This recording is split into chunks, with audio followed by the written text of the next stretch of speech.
안녕하세요. 콘스탄트 김의 티스와 함께 돈 버는 아카데미. 이번 시간에는요, 2021년도 신축년의 새해가 밝았습니다. 따라서 2021년도에 바뀌는 것들에 대해서 자세하게 좀 알아보도록 하겠습니다. 첫 번째는요, 소득세 최고 세율 구간이 신설됐다는 것이 되겠습니다. 그동안 소득세율은요, 5억 원 초과인 경우에 42%를 적용했는데요. 2021년도부터는요, 10억 원을 초과하는 경우 45%를 부과합니다. 따라서 지방소득세 10%까지 감안한다면 무려 49.5%의 OECD 국가 중에서도 아주 최상위 소득세율을 자랑하고 있습니다. 물론 이 소득세율은요, 종합소득세율만 적용되는 것이 아니라 양도소득세율에도 똑같이 포함이 되겠죠? 종부세율도 인상했죠. 다주택자, 그러니까 조정 대상 지역의 2주택 이상인 경우에 최고 6%를 부과합니다. 이 종부세율은 죽을 때까지 매년 부과하잖아요. 따라서 최고 6%라는 것은요, 16년, 17년이면은 어떻습니까? 자기 주택 가격만큼 종부세를 부담해야 된다. 결국 주택을 잃어버릴 수밖에 없다는 것이고요. 1주택자인 경우에도 최고 3%입니다. 따라서 34년이면 자기 주택 가격만큼을 종부세를 내야 된다는 황당한 사건이 아닐 수가 없습니다. 그리고요, 다주택자인 경우에 세부담 상환액이 전년도 대비 300%입니다. 따라서 전년도 3천만 원 나왔다. 근데 올해 공시가격이 급등해서 9천만 원이 됐다. 그럼 9천만 원 다 내야 된다는 것이 되겠습니다. 1주택자인 경우에는 전년도 3천이라면 올해 9천이 나와도 4,500, 150%만 부담하면 되는데 다주택자인 경우에는 300%다 보니까 아주 종부세 부담에서 헤어날 수가 없을 것 같습니다. 종부세율이 중요한 것이 아니고요. 매년 주택가격, 주택 공시가격을 계속적으로 상승시키다 보니까 거기에서 비롯되는 종부세 부담이 눈덩이처럼 불어난다는 점도 이해하셔야 될 것 같습니다. 종부세 세액공제 부분이 좀 바뀌었습니다. 1주택자한테는요, 종부세 세액공제를 해줍니다. 뭐, 2020년도까지는 고령자 공제라든가 장기보유 공제에서 산출세계 70%까지, 최대 70%까지 빼주는데요. 2021년도부터는 그것을 80%까지 빼줍니다.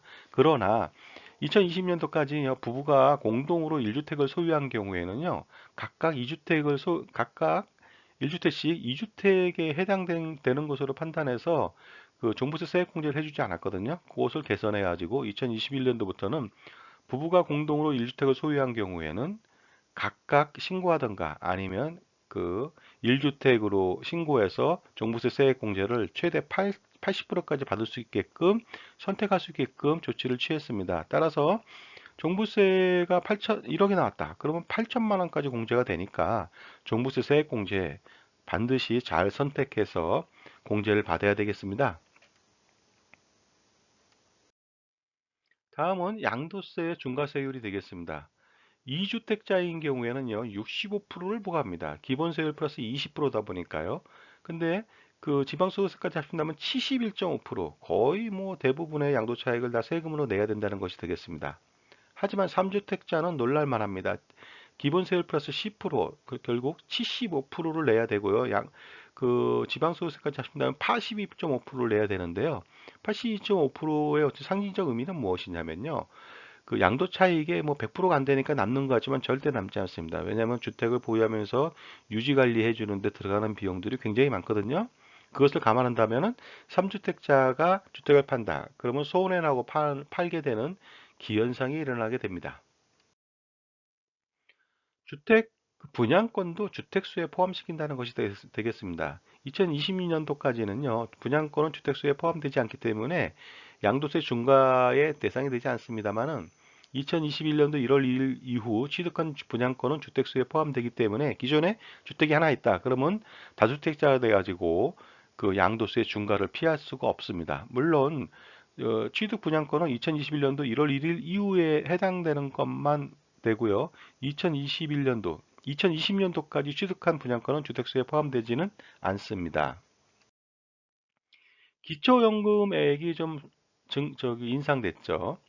그래서 소득 하위 70% 이하인 사람들한테 2020년도까지는 뭐 개락적으로 월 25만 원, 그다음에 소득 하위 40% 이하인 경우는 30만 원의 기초연금 지급했는데 2021년도부터는 소득 하위 70% 이하 전체에 대해서 월 30만 원으로 상승시켰습니다.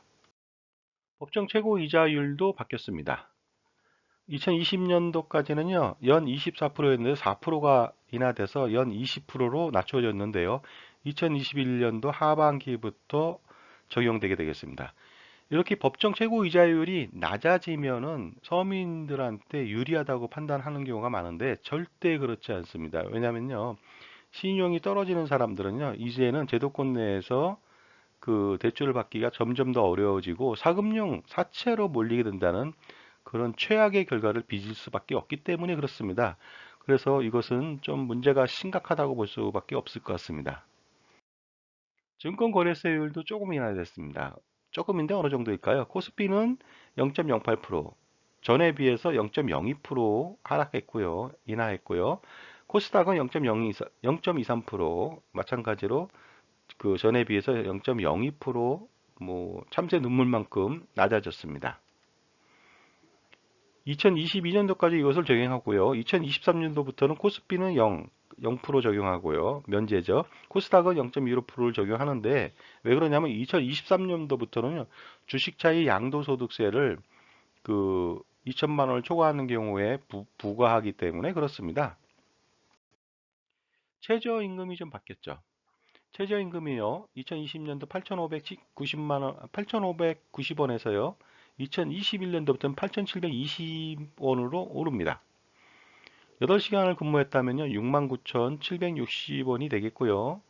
그 월 단위로 환산한다면 182만 2,480원이 됩니다. 물론 주유수당까지 포함되는 경우가 많겠죠.